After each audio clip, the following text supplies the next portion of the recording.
AP.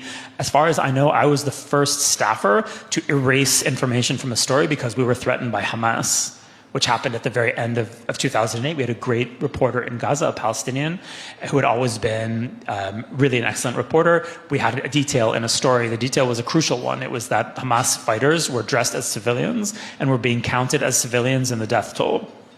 An important thing to know, that went out in an AP story. The reporter called me a few hours later. It was clear that someone had spoken to him.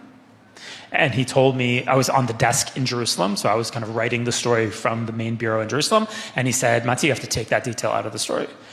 And it was clear that someone had threatened him. I took the detail out of the story. I suggested to our editors that we note in an editor's note that we were now complying with Hamas censorship. I was overruled. And from that point in time, the AP, like all of its sister organizations, collaborates with Hamas censorship in Gaza. What does that mean?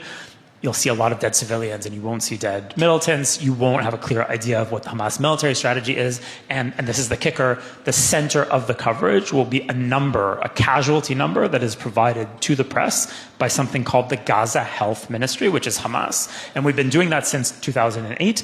And it's a way of basically settling the story before you get into any other information. Because when you put, when you say 50 Palestinians were killed and 1 Israeli on a given day, it doesn't matter what else you say.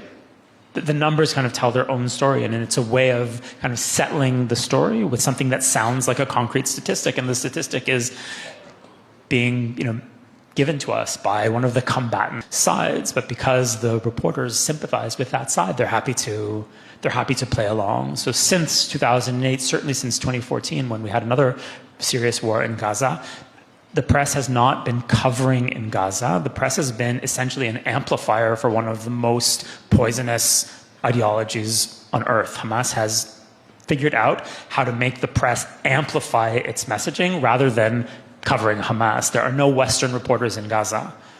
All of the reporters in Gaza are Palestinians, and those people fall into 3 categories. Some of them identify with Hamas. Some of them are intimidated by Hamas and won't cross Hamas, which makes a lot of sense. I wouldn't want to cross Hamas either.